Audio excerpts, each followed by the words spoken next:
আমাদের অনেক দিনের স্বপ্ন ছিল যখন টেবিলের ওই পাশে ছিলাম যে ঢাকার খালগুলোকে নদীগুলোকে আমরা দূষণমুক্ত দেখব এবং সত্যি কথা যে ঢাকা শহরকে বাঁচাতে হলে এই কাজটাই আমাদের করতে হবে। এই কাজটা সময় সাপেক্ষ, কিন্তু শুরু তো করা যায়। এখন যদি শুরু না করি আর মহাপরিকল্পনা, বিশ্ব পরিকল্পনা এই সমস্ত শব্দের মধ্যে আটকে থাকি, তাহলে কাজগুলো আর শুরু হবে না। তো আমরা ৩-৪টা মন্ত্রণালয়ে বসে ঠিক করেছিলাম যে আমরা ব্যয় সাশ্রয়ী উপায়ে অন্তত ড্রেজিংটা, খননটা কেমন করে বর্ষার আগে করতে পারি। এবং সবসময় বলা হয় আন্তঃমন্ত্রণালয় সংযোগ নেই, আন্তঃসংস্থার সংযোগ নেই। এবার আমরা ওই সমন্বয়টা করবার চেষ্টা করেছি। আমার এখানে দুটো কথা বলতেই হবে। একটা হচ্ছে যে আমরা একটা ওয়ার্কিং কমিটি করে দিয়েছিলাম, সেটা ঢাকার এডিসি রেভিনিউ পারভেজের নেতৃত্বে ছিল।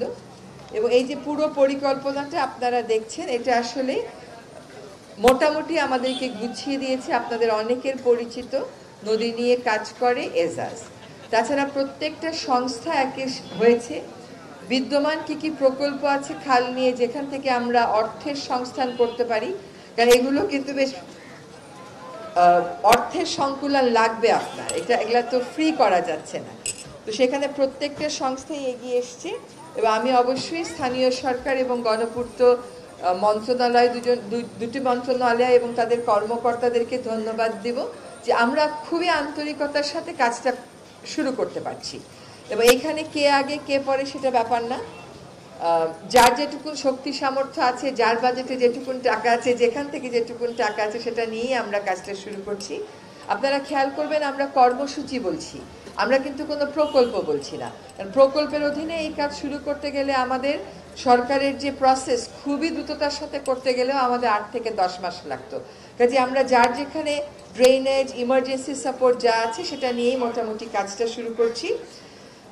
এক হচ্ছে যে আমরা টার্গেটে রেখেছি যে, যেটা আসিফ বলে গেল, যে খালগুলো হবে প্রাণ কেন্দ্র, খালে প্রাণ থাকবে।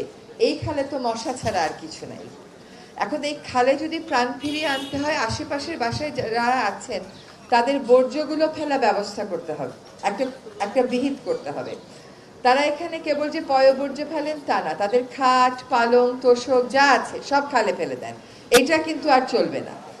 আমরা এইটা যাতে স্থানীয় জনগোষ্ঠী আর না করেন, আমরা তাদেরকে নিয়ে একটা কমিটি করে দেব, ধরেন 2 কিলোমিটার জুড়ে, তারাই এটাকে মনিটর করবেন। তাদের একটা ওনারশিপ থাকতে হবে।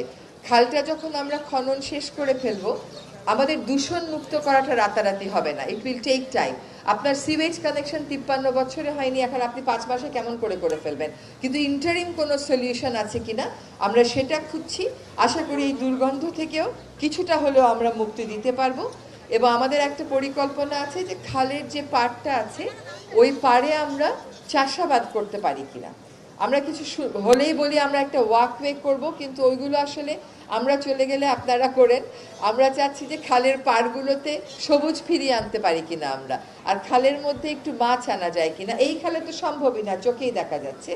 তো সেটা আমরা কেমন করে ফিরিয়ে আনবো, খালকে কেমন করে আমরা প্রাণ ফিরিয়ে দেব, সে চেষ্টাটা আমরা করব। সো অ্যাজ আই সেড, যেটা আমাদের মন্ত্রণালয় কেন্দ্রিক উদ্যোগ হলেও নগরবাসীকে সম্পৃক্ত হতে হবে, নগরবাসীকে তার খালগুলো রক্ষার দাবি তুলতে হবে এবং সেখানে সক্রিয়ভাবে অংশগ্রহণ করতে হবে। সরকার ড্রেজিং করে দেবে, কিন্তু আপনার যদি পরিত্যক্ত খাটটা আপনি গিয়ে, টেবিলটা আপনি গিয়ে খালের মধ্যে ফেলে দেন, সরকার কয়বার খনন করবে? কাজে আপনাকে দায়িত্ব নিতে হবে, অধিকারের জায়গা থেকে অধিকারও চর্চা করবেন, দায়িত্বের জায়গা থেকে দায়িত্বও পালন করবেন।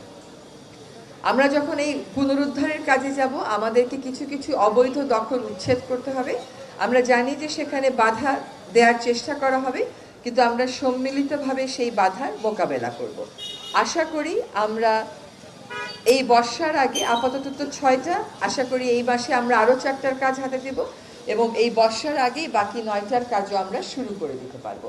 অন্তত যাতে পানির প্রবাহ খালগুলোতে আনতে পারি, সেটাই আমাদের প্রাথমিক টার্গেট। এবং এই কর্মসূচিটাকে কেন্দ্র করে আমরা এই 19টা খাল কেন্দ্রিক একটা হয়তো মাস্টার প্ল্যান করে ফেলবো। এরকম অনেক মাস্টার প্ল্যান হয়েছে, বাস্তবায়ন হয় কম। কাজে আমরা বাস্তবায়ন দিয়ে শুরু করলাম, তারপরে কোথায় কোথায় আমাদেরকে একদম সুনির্দিষ্ট আরও কিছু কাজ করতে হবে, সেটা ঠিক করে আগামী বাজেটকে সামনে রেখে আমরা কাজগুলো ঠিক করে তখন এগুলো সম্পূর্ণ পুনরুদ্ধারের জন্য আমরা অর্থের সংস্থান করতে পারবো বলে আশা করি।